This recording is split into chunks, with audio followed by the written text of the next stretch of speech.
Welcome to Painting Business Pro Show. Today I've got Paul Thompson on, and Paul has a very unique background. He worked in private equity. He worked at Fortune 50 companies, Fortune 500 companies, worked at Ernst & Young as a consultant for many years. He also has a background in the military, and he came into the painting business with huge ambitions and brought a very technical, highly skilled background to this business. In his second year in business, he's going to wrap up the year with about $9.5 million in business done in year two. He's expecting to more than double that in year three. He's growing like crazy. And in this episode, we get into the weeds about how he did it, how he's growing the company, some of the strategies he put in place. And we do get pretty technical in this because he is a very smart dude with a very unique background. So if you have a background in corporate consulting or something like that, you're eyeing the painting business, or if you just want to see what's possible and how fast you can actually grow a company, or if you want to see how someone from private equity comes into this business and applies that playbook to scaling a painting company, I think you're going to really enjoy this episode. Super smart guy, great guy, and he's doing some amazing things with the company. Enjoy. This is the Painting Business Pro Show, where we share inspiring stories from people who are just like you, who have created extraordinary results in their business and their life. We'll take the mystery out of it and show you behind the scenes exactly how these results happen. There's a simple process and a roadmap to follow to create life-changing success in business. You are capable of more than you realize. So listen in, discover what's possible, and let's unlock your potential. Let's go. All right, Paul, welcome to the show. Really excited for this conversation because of your really unique background and perspective on the business. So let's just dive right into the business that you're running today. So tell me a little bit about name of the company, where you're located, and a little bit about what you're doing, and we'll start there. Yeah. Thanks so much, man. I appreciate you having me here. Definitely an honor, without a doubt. Certainly didn't expect this, so definitely appreciate the opportunity. Yeah. So Brightline Painting is the name of the company. We are currently operating in upstate South Carolina, Greenville to be exact. And we've been in business for 18 months-ish. And we've just experienced some pretty tremendous growth. And we're just really excited about the future, where we've come through, or what we've come through, and where we're headed. Well, yeah, and you're the record holder for the podcast for that kind of explosive growth. So 18 months is crazy. I can't believe it's been 18 months. How time flies. Tell us about the growth. First 6 months last year and how you're doing this year. Yeah, man. Yeah. So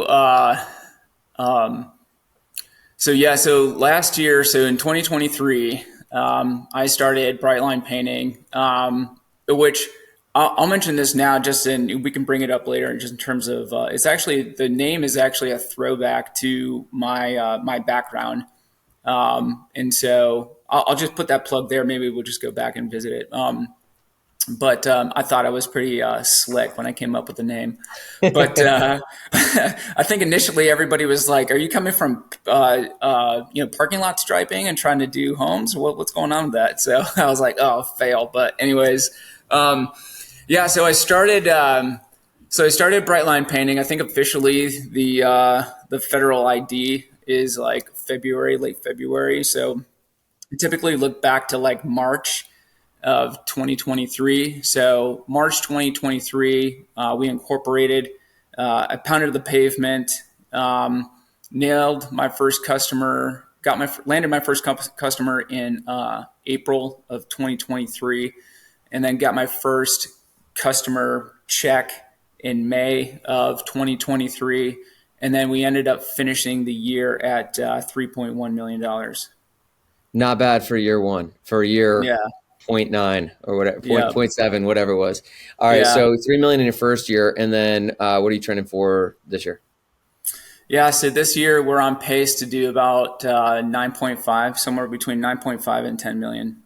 Line. Which is insane, which is really, really incredible. So we're going to spend a little bit of time just diving into the business. And where do you want to start with just like what you're doing? So I think I'll leave it up to you to explain the business, who you're targeting, how you're building it. So a little bit of this kind of goes back into man, it's kind of like a jumbled mess on how we actually got here. But I guess just kind of picking up from the business. So I saw that there was an opportunity from my background, which is white collar professional services in this industry, that we could really be a differentiator in the space, primarily bringing a certain level of customer service and vision to a cross section of the industry that is not necessarily known for that. So our customer base is primarily new residential construction, and I say primarily because it's that. Now, strategically, we've got some follow-on services that we're going to be adding in to add both cash flow and margin to our organization, and we can just get into that later. But for the here and now, we having that white collar professional services background. I'm a CPA. I started I spent the better part of 15 years at Ernst & Young, which is the third largest accounting and consulting firm in the world. I think they did something like 50 billion in revenue last year. They're in like 150 countries, 300,000 people working for them. So, I cut my teeth in professional services working on enterprise level entity, Fortune 50 companies, private equity backed companies that were going through IPOs, things of that nature. And so I came in with a lot of background in understanding business systems, technology, and just enterprise level thinking, really. So I got into this because I understood B2B sales cycles a little bit better than your normal B2C, right? Your normal business to consumer or business to homeowner. Understanding that once you land with these guys, so long as you don't screw it up, you can pretty much stick with them. And so there's this term in consulting that is land and expand. And so, for instance, I didn't spend all of my time at Ernst & Young. I kind of broke it up. I spent some time working for a Fortune 500 company. I spent some time working for a couple of boutique consulting firms. So in the consulting firm or in the consulting space, there's this concept known as land and expand. And it's literally just that. It's really just land a client and try to expand with that client as much as possible. And this is not uncommon with what you might think in like commercial painting or drywall space. And like you link up with a general contractor, and that general contractor is just going to continue to feed you. So same thing conceptually, but what we ended up doing, or what I ended up doing, was going after some of the largest home builders in America. So when I rattle off and I think about the top five, you've got D.R. Horton, Lennar, Pulte Group, NVR, and Meritage Homes in that order. We have the top four out of the top five home builders in the nation as our customer base. If you were to expand that out and look at the top 10, we actually got the number 9 as well. So we have 5 out of the top 10 as our customers and 4 out of the top 5 as our customer base. So what we ended up doing is just trying to land one of these things and just, like I said, expanding with them as rapidly as possible. And so I knew that in this space, it's, these guys, track home building is like manufacturing. So from a business enterprise standpoint, I benchmark myself not necessarily against professional services, but more as like a manufacturing standpoint. So our gross margins are not spectacular by any stretch of the imagination, but the dollars, as indicated, are very big. What that allows us to do is actually gives us a lot of financial monetary leverage to actually go and pursue other higher margin work, which is what part of our strategy is on the back end to some of these locations in which we're operating in. For what are some of those services you're eyeing? Yeah, so taking a look at my time in Ernst and Young, it was a matrix. When we think of like a hierarchical structure, right? You have like your ground pounders on the bottom level, then your mid level managers, and then your C suite guys, and et cetera, et cetera. Um, Ernst and Young and other professional organizations are usually more of like a matrix, and so like you have like location or office managers, you have service line, right? Because you got to think like you have broadly speaking, you have auditing, consulting, and tax.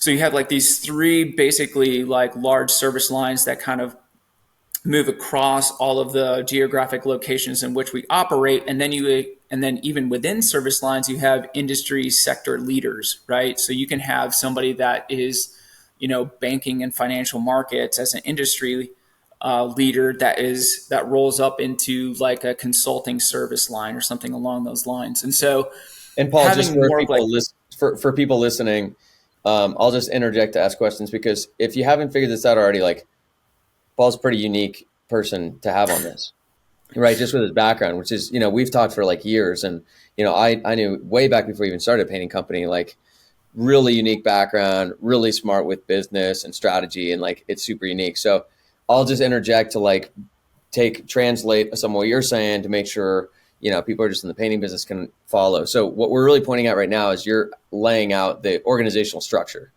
Is that fair to say? that's correct. Yeah, So, sorry about that. And please, no, that's fine. I'm anytime, following. please. Yeah, Yeah, I'm just gonna talk, and sometimes I'm like, yeah, I'm just talking, and I'm thinking like, is this jiving? Like, yeah. You're good, am I man. You're making good. sense? It's I'm just gonna keep talking. I just don't know. Yeah. Yeah, no. Well, look, and I'll just say this now too. The reason I'm having Paul on is number one, just super interesting. I mean, it's rare that you come across someone who's pursuing this business in the way that you are, and so I think it's really interesting to listen to. It's also very rare that you have someone who's in the new construction residential side of this business who's actually doing it really, really well and like doing it like successfully. A lot of people are like land this big contract and then kind of grind it out, and it's really not a very successful business model, but you're building it into a successful business model, which I think is super interesting. And then the other reason is that I think there's a lot of people who are from not your background per se, but like that background, who are maybe eyeing the trades. Maybe it's not just painting, but are starting to eye that, which I think this episode is for those people too, who have like that kind of background. Is like, what kind of opportunity is there in the painting industry? And obviously, you see, you saw a big opportunity. So that's kind of why we're having this conversation, and it is going to be a higher level and a different kind of conversation than I've had with most people on the podcast. Yeah, man. No, again, this is just, a fish doesn't necessarily know that it's swimming. And so there's a sense in which like, whatever you're talking about in terms of uniqueness and everything else like that is like, I just get up in the morning, man. I put my pants on, put my shirt on just like you do. And so, there's a little bit of a different context stepping into this role and into this industry. So Right, in so terms we're of just like, going through, org structure. So you've got the hierarchical one, and then you're talking about Ernst and Young, where you kind of have each of these geographical locations, but then the service line across the top, which is, those kind of can serve all of those individually, and then you have some subject matter experts use a different term, who can kind of go deeper in different industries of those services. correct. Yeah, absolutely. So if we're going to so the way I'm envisioning this, right? So Yeah. I'm looking at Newcon as basically like a service line. Okay. And so, and we felt like, or I felt like from a strategy standpoint, to your point, I think a lot of people get in here and they just kind of grind it out. But we had a vision to gain economies of scale as quickly as possible, because we knew that it would ultimately be able to leverage that to our ability and our competitive advantage. And so, and that has actually borne out to be the case. And so, initially we went after 4 different cities and the same customer base in those 4 cities, and we landed 3 out of those 4. One is not necessarily the one that we didn't get is fundamentally not growing at a rate that some of the other locations are. And so, geographic location is also serving us very well. The opportunity was essentially there. Being in South Carolina and the upstate, this happens to be an area of the country that is growing, as are other parts. Austin, for instance, is like exploding. So I don't want to say that we're unique in that way. Yeah. But then also along the coast of the Carolinas has been really a hot spot for probably the last 10 years. And so there's no real sign of essentially that slowing down. And so we fundamentally went after 3 geographic locations. We were able to land one customer at least in each of those locations. And then we proceeded to we proceeded to go deep from that moment forward. So in terms of like a strategy base and essentially what we're going to be doing, the new construction is the land and expand portion of our strategy. And then again, gaining a certain economies of scale, we're actually able to run lean. And so we've made some pretty significant investments this year. Humorously, I had no idea that we would actually blow up as quickly as we did. We were positioning ourselves to do that, but then all of a sudden, we kind of got caught with our pants down a little bit, and so we had to pivot very quickly into technological and human capital investments. Human capital investments, it was really just a play out of the private equity playbook. Whenever private equity steps into an industry or purchases a company, typically they have an operator in mind. They may use the incumbent for a brief period of time, but really they're just looking for the maverick within an industry to essentially bring that individual in and kind of ramp up an organization as quickly as possible, and to support that individual as much as possible. Presumably because the incumbent essentially functions like, the same as last year, right? Status quo. So bringing in fresh blood to lead an organization is usually one of their first moves. And what they do is they bring in somebody that is a subject matter expert within that industry. So fundamentally what I did is, on the heels of the strategy and the execution of the plan, I went out and was able to secure some guys who understood the industry, knew how to recruit, develop, and train field managers, and could talk the talk and walk the walk with a lot of these home builders, especially their field management and their field supervisors. So that's what we did. So NewCon is like I said, the land and expand portion of the strategy. And then what we have going on after that is essentially once we get 3 to 4 builders in any geographic location, that gives us the economic and financial headroom to actually build on or layer on additional service offerings. Mm-hmm. So right now we're piloting in Greenville a new repaint division. So it's going to be our first ever repaint service line.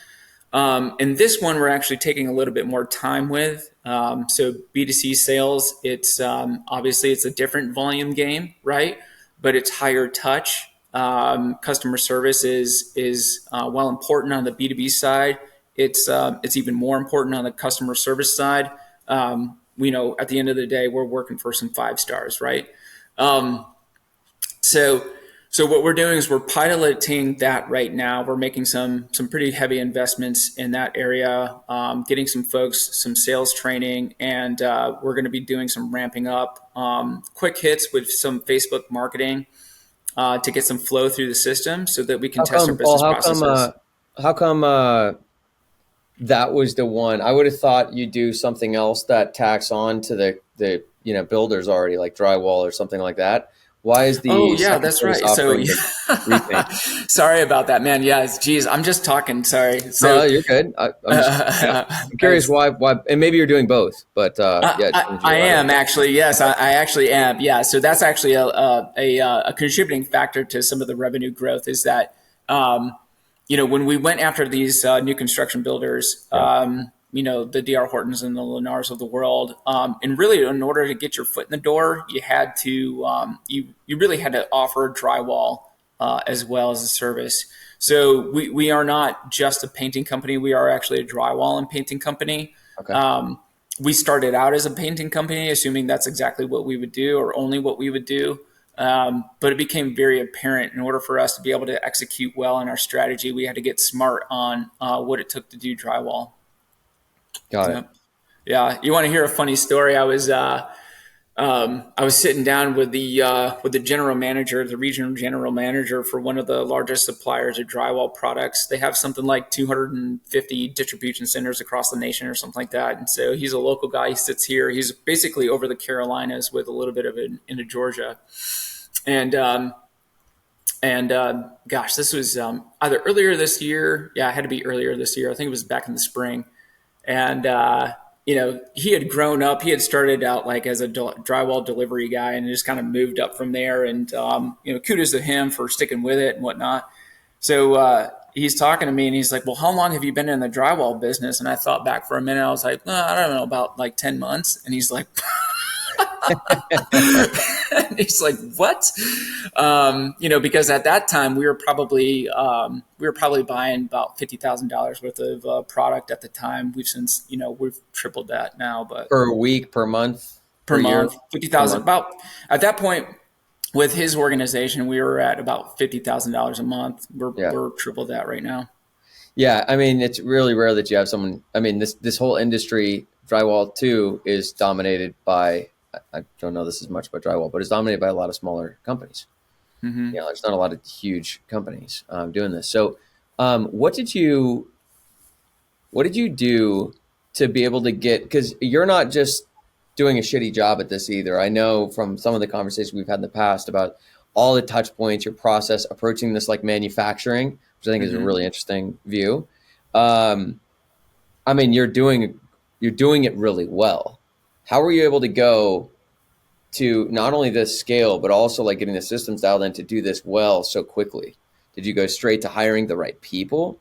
Did you acquire those systems? Like, how did you put all that together so fast? Because this is a lot of stuff happening in an 18-month period. Yeah, sure. So sometimes you just got to go out and you've got to get the you've really got to do a cost benefit analysis of like what your return on investment is going to be. So getting back to so thank you for let's circle back to the private equity playbook. I was essentially able to go out and find two subject matter experts, one for paint and one for drywall, that understood this industry, and they are essentially doing a lot of the recruiting and the training of the field managers, but also the recruiting of the subcontractors. And so we developed very quickly certain guidelines and standards that we were going to hold our people accountable to and for. And then we also went out and we took a third party platform, and then we've gone out and gotten a consultant to essentially give us the manpower to actually build out some of the frameworks. And so we've developed a cloud-based project management tool that allows us to run lean. I could actually pull up my phone right now and I could show you at every single location, every single community, for every single builder, exactly where we are in the process. How many are in drywall stage, how many are in paint stage, how many we have in the pipeline, who reviewed those things, who last walked that house. We have checklists that we develop for everybody. We developed our own internal standard operating procedures for things to look, everything from what to look for, how to recruit and find subcontractors, to even communication protocols, right? So we want to be able to hold everybody to a high standard. And we also want to make this repeatable and replicatable, right? So going back to, establishing economies of scale and working in 3 different cities, field managers that are down in Savannah are able to come up in Greenville, and they're able to jump in and they can operate everything here as if they were back home. So there is no unique market or geographic nuances that we're having to contend with here, other than personality, from one location to another. How did you build? Who built all of those systems? And I mean, that's no small task to just even build all of the systems, all the SOPs, all of the, to build essentially a CRM. I mean, you said it's cloud based, but essentially that's a CRM that's basically Mm-hmm. tracking every movement. Is that accurate Mm-hmm. to say? Yeah, it's a CRM and project management tool in one. And Yeah. in fact, we've got a third portion of it that is going to actually be doing our financial modeling. So we're actually going to have like basically push button payroll that's going to be able to like kick out like, yeah, I mean, here's something to blow your mind. My average payroll is about 120 to $150,000 a week. Yeah. Yeah. That makes sense. So I mean, it's heavy labor, it very is minimal marketing cost, correct. probably pretty minimal sales cost because this is more like orders. There's some estimating to it. You're looking at the one sales guy. Yeah, yeah, Yeah, yep. So yeah, I mean, it's almost all labor business, and then there's material. So correct. and Yep. heavy on those two. So that makes sense. Yep. So yeah, back to who built all this. Like how? I mean, was it you? Was it the subject matter experts? Was it the consulting companies you hired? How did you get this much stuff built while at the same time like you're executing too? So Correct. I mean, I know you're working your tail off, but Yeah, um, exactly. Yeah, man. So it was a team effort. It's been a team effort from the get go. It was really like this is and this is coming from my background where it's like, I mean, I know that you teach standard operating procedures. I mean, it's pretty standard, for small business consultants to be, because that's a quick win, right? yeah, Once you can systematize your processes and kind of make it repeatable, and that way, but I'm just saying it for the benefit of the audience, like that is what allows you to troubleshoot, right? Having a good system in place that's repeatable and everybody's following it is what's going to enable you to troubleshoot the system when stuff's not working or flying off the rails, right? And so we knew that we needed that pretty quickly. It was a lot of like understanding the subject matter experts in terms of like what they knew from industry standards and what the expectation was. They had a gross understanding. When I gross, I mean like high level. They had a high level understanding of processes and procedures, but nothing necessarily memorialized. yeah, So a lot of it was like spooning it out of their head yeah. and getting it down, and then also bouncing that off of our field managers in terms of what they were seeing out in the field, and then just doing the iterative process on Did you that. manage that whole process, or did you have someone else Yeah. managing that? That was So you. I managed it a little bit. I handed it over to one of our Brighton youngest folks who, a lot of this is like, we're trying to attract talent. A lot of guys are like in their earlier mid 20s that just see the tremendous growth. And, I get out there and I try to sell the vision. Yeah. So, and a lot of folks, they capture that. They can see it. They experience it. And so it's very exciting for somebody who, just to be candid, doesn't have a college education, but has definitely demonstrated some level of intelligence and management skill and communication abilities to be able to step into a role and see like, this is an organization, and this is some place that we can grow far. And I've even gotten some things where, like you do with your organization, I've got some developmental roadmap things that I'm going to be doing for the team, putting together some videos and pushing that out. In fact, we just revamped our website, and so we're going to be doing a employee portal on the website. Is that guys are going to be able to go down there and connect with, not connect, excuse me, obtain their standard operating procedures. They're going to be able to look at training videos and things like that. We're going to be able to do some of those things for those people. So these guys are coming in, and again, they're not necessarily college educated, Yeah. right? But it obviously is showing an aptitude for acquiring new skill sets and knowledge and communication, and So they're coming in and they're very excited. And so they're ready to kind of take this off. And they see, I think, with the growth trajectory of the organization, a place where they feel like they can actually have a career and not a job. And so fundamentally what we're doing is, we're feeding into that in many ways. Don't necessarily quote me on the hard and fast facts, but Amazon warehouse workers, as an example, they had a high churn rate in terms of employees coming and going, and I think they tried a couple of things, but what they found is that if you offer an education reimbursement program, they're able to retain warehouse employees 4 times their normal turnover rate. And so they Mhm. were getting, instead, they went from, I think, a less than a year to almost 4 years retention Mhm. just by pouring into them this opportunity to gain an education and to further develop themselves. And so we Well, when they're doing that, Paul, that's essentially like a cost. That's essentially like an investment strategy where you're looking at how much does it cost to keep turning over, keep rehiring, retraining, the cost of Mhm. attrition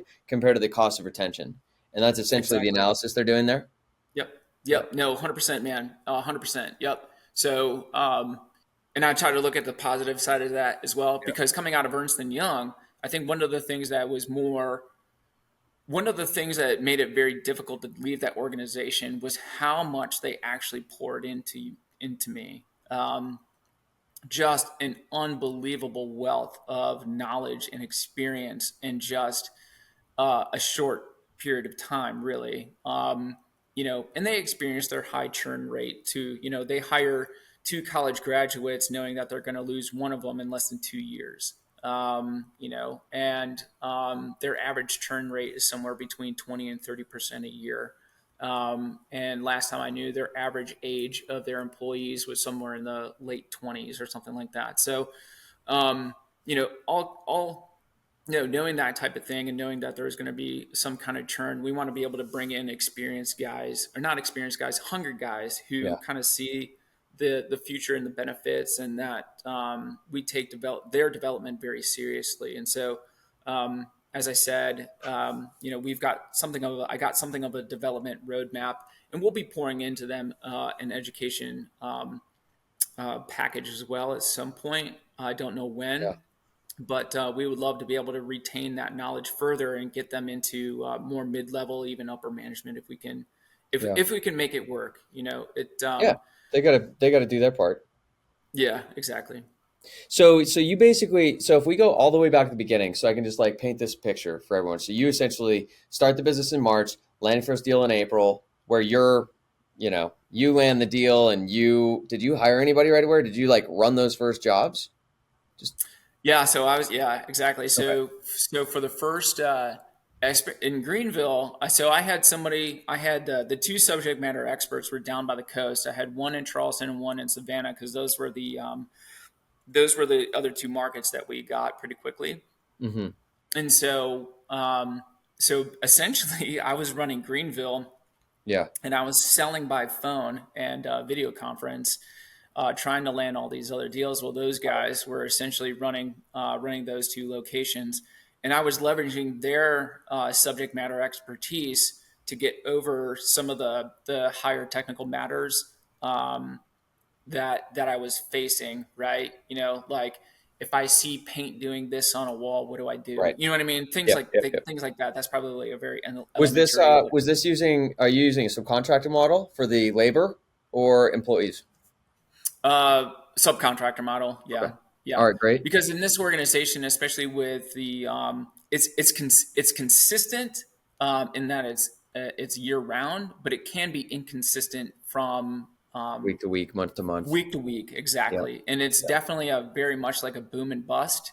Right. And so that's why, certainly we want to get somewhere between 3 to 4, preferably 4 to 5 builders, Right. in one location, so that we can move these It folks around. flattens the spikes and it levels out that consistency of predictability. Then we Exactly. go to the next market, the next market. Yep, So, exactly. okay, so you land the first deal, you oversee those first projects, and you get your first payment. You're like, okay, I got some money to work with now. Yeah. So now let's get the next deal and let's hire a subject matter expert, and then we just keep parlaying the profit into like building the team. And now, Mhm. and you're selling, so you're scaling up deals, and you're putting people in place who are like running this now, just bringing in more Mhm. capital. And as you're bringing in capital, you continue to parlay it into building the team and the people and subject Mhm. matter experts, and then also technology. So your two Correct. primary reinvestments are technology, which is allowing you to run lean and continue to hire and build people. And then the third big thing you're doing is building all these systems. And Yeah. that's effectively how you've been ramping this up. And it's just been like a dead sprint, I think, from what I've observed at least. It feels like it's been pretty much a dead sprint for 18 months, Yeah. parlaying capital into those things, which is driving more capital, more growth. Mhm. And is that, am I understanding that right? Yeah, absolutely. Okay. Yeah, absolutely. So again, the push here is to ensure that we're actually able to get a level playing field, and some of the investments in technology and everything else is like is also um, it, you know it's also having the right type of making sure that we have the right type of people in the organization structure. From an operational standpoint, we talked about that matrix Hmm. organization, right? But across the business at the corporate level, um, it really I kind of oversimplify it in terms of like there's three main buckets in terms of sales and marketing, operations, which we've spent a lot of time talking about, and then finance Finance. and Yep. administration.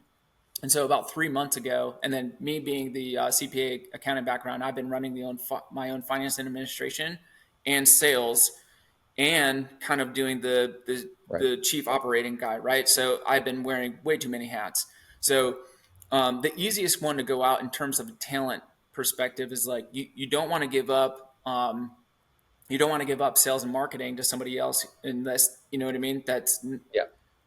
You don't want to let that go until you can find somebody, train them up that they can continue into the vein and You sell can't like risk I've that. been That's selling. the all the money coming in. You can't risk that one. Exactly. Can't risk it. So I If went that out and hire got a, if that hire doesn't turn out, you're in big trouble. If the finance doesn't exactly. turn out, you can recover. If the operating turn out, it'll be glaringly obvious and you can jump and recover. But if sales isn't there, big trouble. Yep. 100%, man. You nailed it. So about 3 months ago, I went out and got a finance Yep. manager. And he's been fantastic. Super, super blessed to have that guy. Yeah. He's knocking it out of the park for us. I remember when you were Um, in Colorado, when you were out in Colorado, that's what you were. I know that you were working on that. So that's awesome that you got that part done. That's got to be a weight yeah, off. man. Yep. So right now it's really just kind of me still focusing on that sales and marketing, and sometimes it's with the fast sprint and like the multifaceted fronts that we're building, both externally and the relationships that we're getting, and then also internally all the technology platforms and everything that we're trying to build out. The sales and marketing. Um, I would love to be able to like take some time and just think about strategically where we need, because marketing is different from sales. I'm lumping them together. And so uh, you know, so when with Greenville, what we're doing in piloting the repaint, I'm expecting that to essentially turn into the cash cow that's going to be able to give us the financial leverage to actually go out, and then we're going to be building out a sales force, and then that's when we're probably going to be spending more time going after like so. Again, I think in three service lines, you got new con, which is high volume, low gross profit. Then you've got B2C new repaint, which is high volume, high gross profit, right? And then you've got right in the middle commercial, which is kind of like a good combination of the two, Yeah. right? Gross profits are more like 30, 40%. Big dollar figures, you're going in usually somewhere between, let's call it 50 to $150,000 on a project, whatever. Yeah. So, yeah, that's what we're going to do. And so, from my perspective, the way I envision it is like those are the three main service lines, and then we'll probably have service sector leaders within those three service lines. Yeah. So, for instance, right now we're building out our multifamily qualifications. Right now, we're doing a 173 unit apartment complex about 30 minutes north of here, and we're in the running for another one that's probably going to break ground here in December. Awesome. Very Yeah, cool. drywall and paint. So what's the where do you project this doing next year? I, I imagine Um, this at this time you're thinking. I mean, so you've whenever got you're some doing idea, financial, but go ahead. yeah, so I would love to. So let me. So that's that's typically the.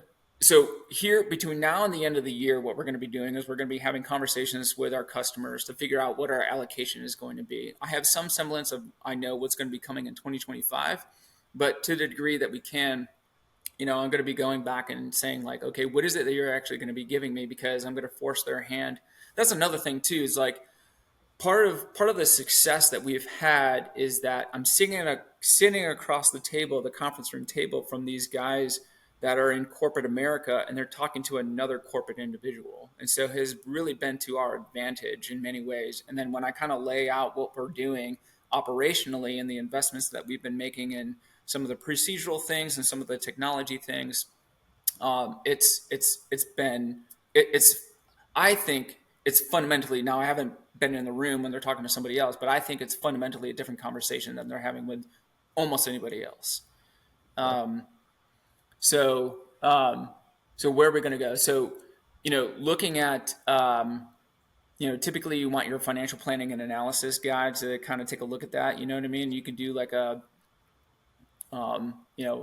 backwards look back and say what we're going to be doing going forward. But I would say conservatively, and anytime you're doing like financial modeling, you have your base case and then you have Yep. your worst case and then your stretch. Yep. Um, I think, quite honestly, with you, Eric, I think next year, worst case scenario, we're going to double. Yeah. I think That base sounds good. case is that we have another 300%, and I think stretch is that we'll probably do more than base. I think we'll Yeah. probably do more than 300 stretch. Yep. Yep. Very exciting. A lot of moving parts.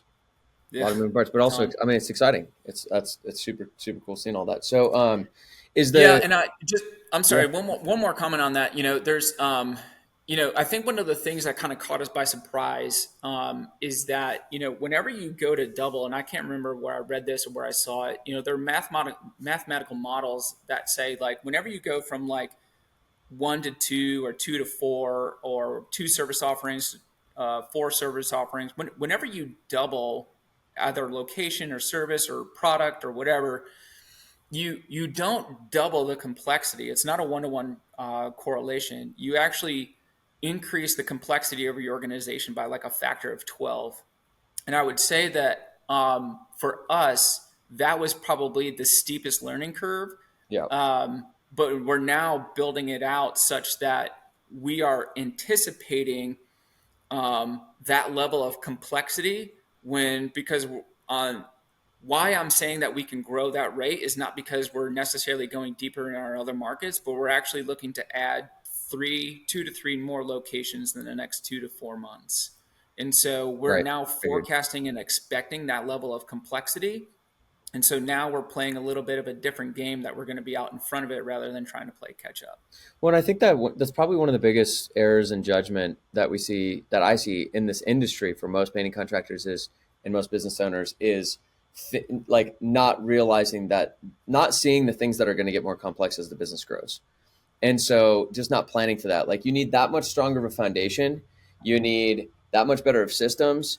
It's not going to get less complicated. It's going to get more. You're only going to need more and more systems over time, not less. Mm-hmm. You need more management. You need more impeccability, because when you're off by just 1 degree at 10 million, you can't do that at a bigger scale. Like you need Right. everything to get more and more precise. So I think it's just good, a good perspective to give to everyone who's listening is it's going to get more complex, and you just got to plan for that and be prepared for that. Yeah, Um, man. I can see the vision, I can see the vision of what you're building and putting all these pieces in place. You're building it. I mean, what is the end goal here? Is this something that you see yourself building to a certain scale where you've got it in like, hey, here's 15 locations, so there's room to grow, and it's like an exit to private equity thing, given your background? Or is this, have you even thought that far ahead, or do you just blinders on, build the hell out of this thing for now? Yeah, man. I think there's a little bit of a, I think there's a little bit of a an understanding here. We'll see if I can actually execute on some of the stuff that we want to be able to do. I think I think the ultimate goal is that I want to be able to build something that's generationally sustainable. Um, I think that certainly being able to give back to the community, I can't take it with me when I die. Yeah.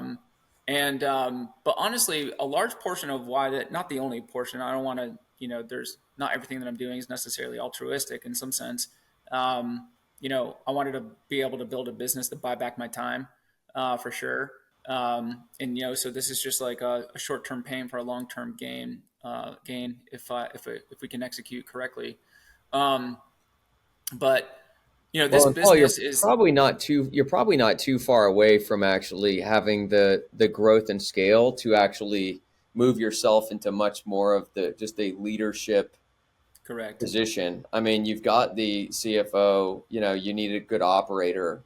Hmm. And I mean, it sounds like you're probably not too far from having this, having running the company and growing the company actually be a sustainable way of life.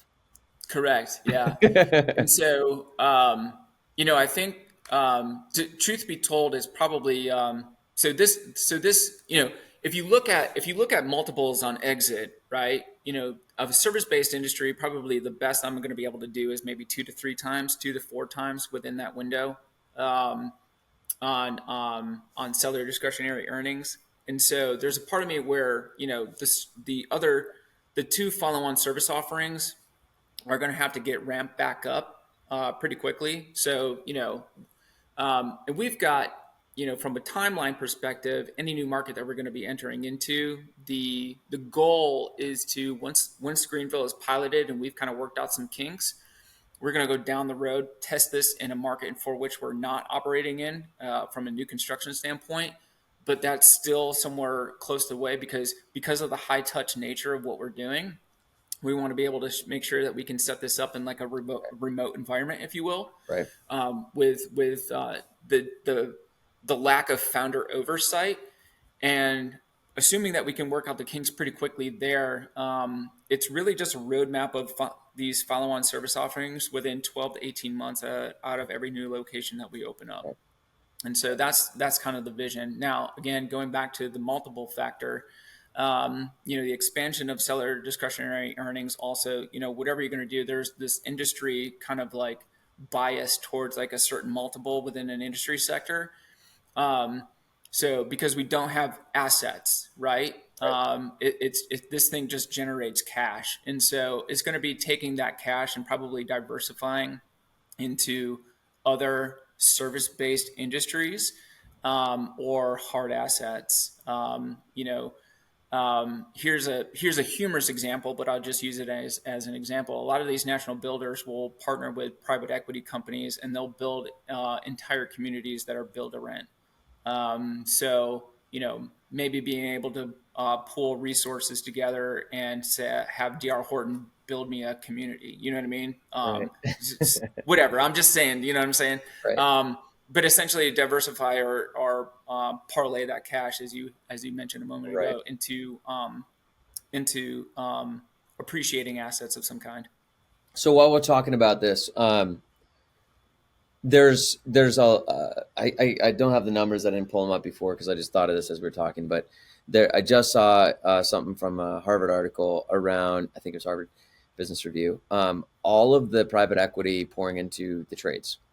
There's a lot of it. A lot of attention here. There was a stat around millennial and Gen Z, just people looking to enter the trades, given Mm-hmm. the pivot to AI and what's happening there. Yep. I've seen a lot of interest in private equity happening, particularly in roofing, HVAC, Definitely. some of the other trades more than painting. Um, what do you see as just with your background, what do you see as the future in this industry with private equity and outside interest coming in? Yeah, private equity has had this tremendous run in terms of capital raising, and I don't know what the most recent figures are, but it seems to me that they had been sitting on over $1 trillion in cumulative dry powder for the last, like, I don't know, 5 years. And so it's all a matter of like, how do you deploy that? And so, they're getting pushed by their limited partners and their co-investors and things of that nature to deploy that capital to get the return on the investment. Mm. And it's just been very difficult. Administration aside, look at the last 4 years. Stock market has essentially been, flat. So it's like, where are you going to put this cash for, asymmetrical return? And so they're just hunting for well-built small business organizations that have some kind of staying power. And so trades have been attractive due to the technological advancements of AI and robotics and things of that nature. So you're not wrong, and I think it's humorous because I'm going to sound like I don't want to say like, oh, I called it or anything else like that. But even when I was working at Ernst and Young, I was just like, we had we had tools and technologies and things that we were doing just in our consulting and audit engagements. There, I was like, this stuff is just going to get automated. You know what I mean? And I was Mhm. sitting there, thinking like, and this is 5 something years ago, and I was like, if I'm going to take the skill sets, I want to get into something that has some kind of like longevity to it. And in many ways, I kind of view myself as like a disruptor. So while people are running after roofing and HVAC and things of that nature, I'd like to be able to say that I could build a painting business that might be attractive to some private equity groups. Well, I can see what with the technology, you're building it with that background, so that Right. already makes it, I mean, you're building it with that in mind and that understanding, that know-how between the technology. I mean, you're already rolling out that playbook in the business before they're ever around to build the business. Um, let's see. That was another question I had is, so when you were at Ernst and Young and you had that background and you were in the industry you were in before, how did you even get turned on to painting? And then when you did, like, I don't think you're the type of guy that doesn't think through things. So thinking through it, like, then you chose to get into painting. Yeah. So how did you get turned on to it, and how did you choose to enter this industry, and why? Yeah, man, great question. So, shoot. So, like, so I'd say when I was at Ernst and Young, I felt like, they're great. It's a great organization, so I don't want to dog it. And there's probably, who knows, maybe someday somebody from Ernst and Young will be listening to this. You know, I very much felt like a cog in the machine. And then, they were saying, things like, just keep doing what you're doing and you'll make partner. But what you have to give up is just so much. And not only that, but like I was so outside the norm because what I haven't doesn't necessarily didn't talk about earlier, at least I don't think, is I spent some time in the military as well, and so I joined Ernst and Young in my gosh, I was older Yeah. from everybody else, and so I just didn't fit the mold in many ways. You know what I mean? Because when I first joined the organization, like I was already a grown adult. I had been to war and back again, and and um, my professional peers were, kids essentially that were just like, barely had their driver's license by the time I was getting, just starting college. You know what I'm saying? And so it was just a very different thing. And so I'm stepping in, and my background having to debrief 2 and 3 star admirals on certain situations, just because of the nature of my line of work. I had no problem walking into like conference rooms and talking to CFOs of large organizations and controllers and stuff like that. It felt natural to me because I Yeah. was like, you know what I mean? Like I've seen the top level of professionalism, and this is no different. Um, so anyways, I just felt like they didn't know what to do with me, Yeah. other than just kind of ram me through their normal process and procedure, and I was just bored out of my mind. I just felt like I was extremely underutilized because part of the development, aside from hard skills, which you can acquire pretty quickly, is the development of your soft skills. And that's why it takes a little bit of time. Because it's fundamentally an apprenticeship model, right? Which is great, and I'm all for that. But again, like I felt like I could take this short the short track and kind of move up quickly, but there was no room for any kind of meritorious advancement, if you will. Mhm. And so I was just bored out of my mind, and Yeah. so didn't really feel like I was being utilized. And I was Is like, that if when I'm you just is that when you Googled on YouTube how to start a painting business and you found my so at that point it was like I need to leave. And so I think what triggered is like I actually started looking at small accounting firms, Mhm. but I knew from my time at Ernst and Young, Yeah. just that like they're insanely hard to scale. I've got to essentially acquire, train, and maintain a skilled workforce, which would be very difficult. And so there's these barriers of entry. Excuse me, not necessarily barriers of entry, but barriers of growth.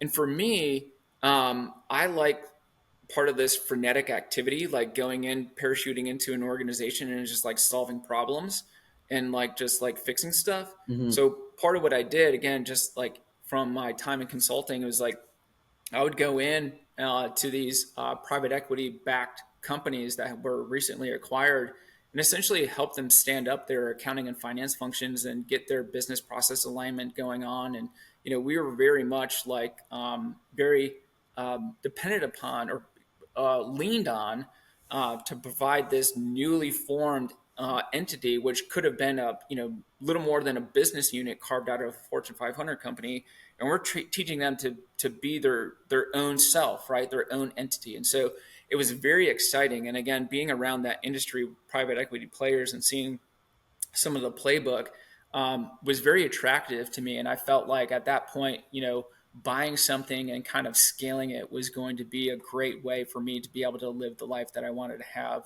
Yeah. Um, and so that's when I started looking. Now, how I got into painting, um, it it at one time, like I said, I was looking at accounting firms, and then basically backing off of that because of the issues that I just mentioned. But then I had a buddy of mine who was a dentist, and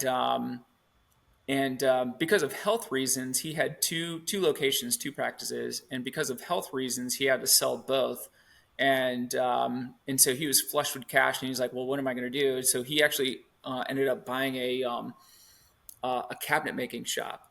Um, and so when he pivoted into that, it kind of spurred on this like I don't necessarily need to be looking at Uh, accounting by firms, right? industry. There's other Yeah. things that I can actually look at. And then that's when I took the step back and I was like, okay, you know, accounting, but what is accounting in a broader context? It's a service-based organization, right? And so then I was like, okay, let me look at service-based Mm. industries and let me see what I can find. And so, yeah, so this gets into, what did I do before Brightline? So I actually acquired a painting franchise, which was a colossal train wreck. Yeah. Um, and We part of talked first before that, right? I'm sorry, go ahead, sir. We first talked before that, right? Yeah, because funny enough, I was like sitting here like figuring out how the heck I can turn this thing around because I felt like I was fighting with one arm tied behind my back with some of the restrictions that I had placed upon me. And then not only that, but you're giving them this royalty fee.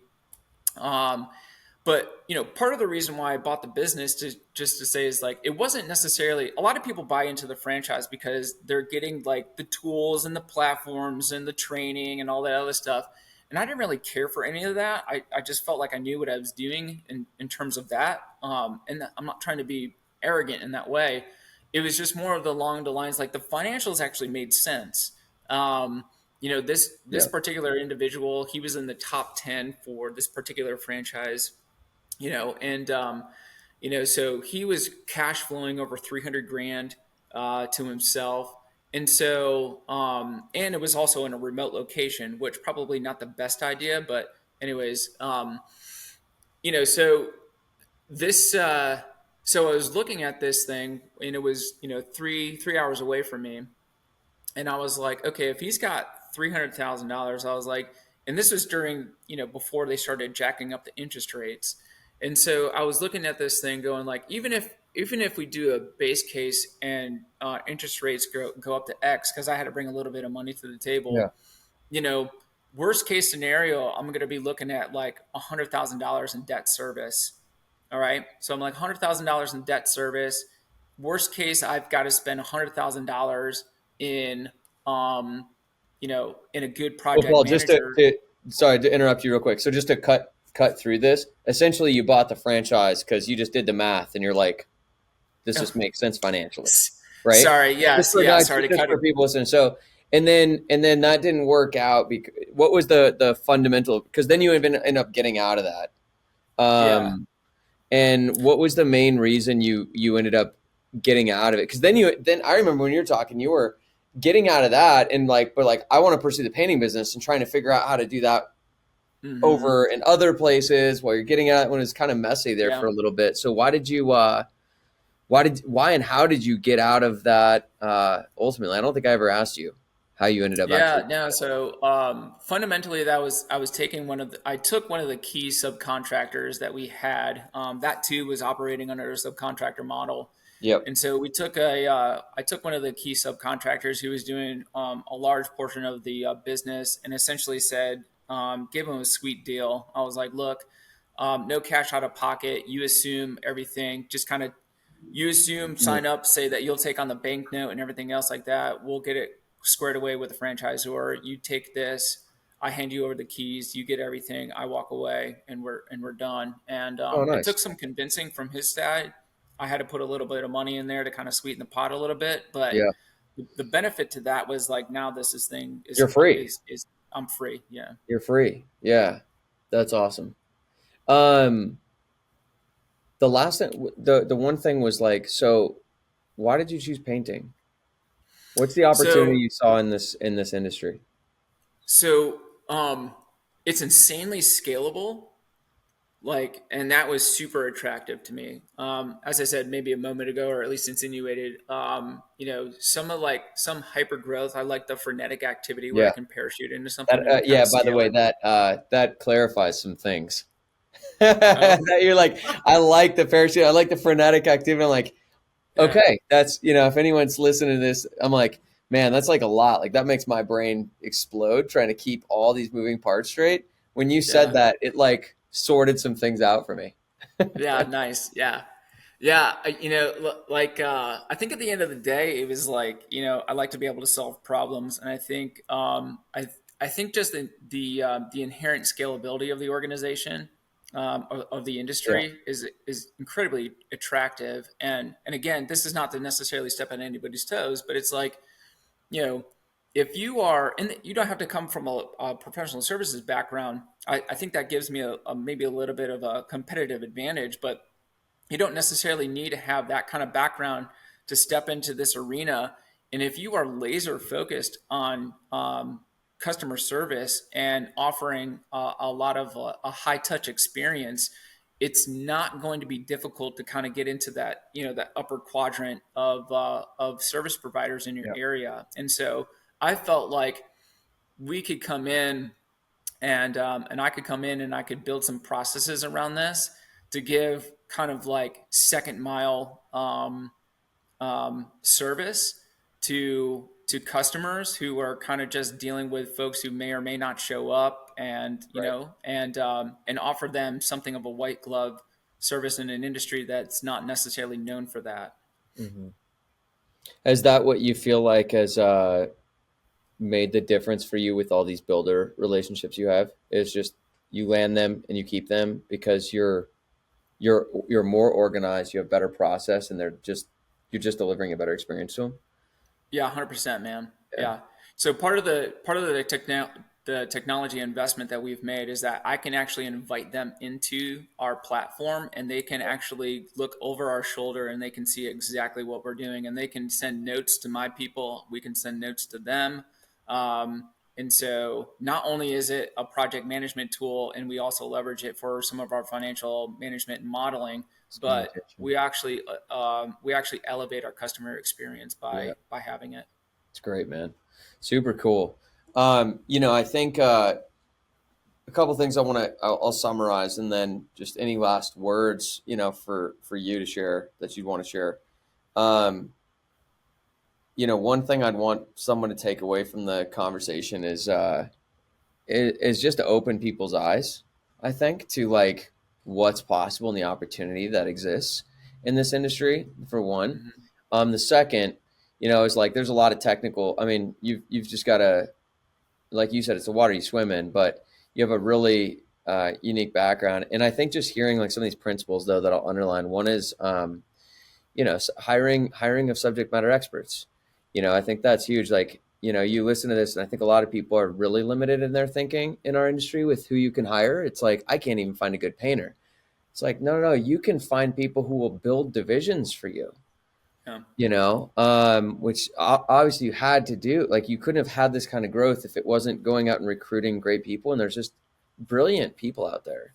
Yeah. Um, and I can take some things from this whole conversation too, that are good, important, like reminders or insights on how you can think big, how you can grow fast, how you can find great people. So anyways, those would be a couple things I'd want people to take away, is what's possible. And then that, like, there are people out there that can help you build and grow an organization. Um, would be the big things. And then three is someone who's like not from the painting industry at all. I mean, you don't need to go and build a $10 million company to build an incredible lifestyle either. I Right. mean, Paul, you're unique in just your ambitions and your scope that you think, probably because you're anchored somewhat by the past and just the size of organizations you've been around before and what you've seen, that Sure. like that's normal to you. But also, if you can get in here and build $1 million company or $3 million company and make, $500,000-600,000 a year and do that within a few years, it's a life-changing thing. And that is for sure on the table. In this business. I mean, it's just Yeah. so big and so much opportunity. And I know I'll be curious to see what happens in the next 2-3 years, because I know the foundation you're laying and the infrastructure you're putting down, um, you're building it in a way that's going to be really excitingly scalable. I mean, like, it'll be pretty wild to see when you do get all these pieces in place, and it's like, all right, now we just got to figure out how to take this model we've got in Greenville and have the team in place that goes, all right, let's drop it in 2 more and then 8 more. Um, the compounding effect of that 5 years from now is going to be pretty wild.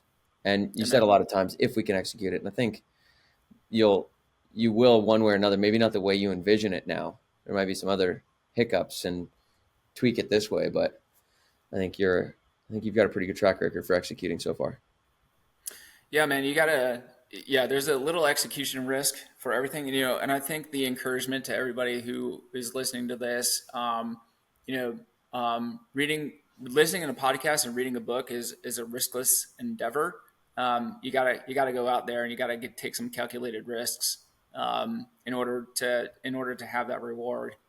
So I would definitely say that's an encouragement to folks who are listening to this, and certainly can be encouraged by it.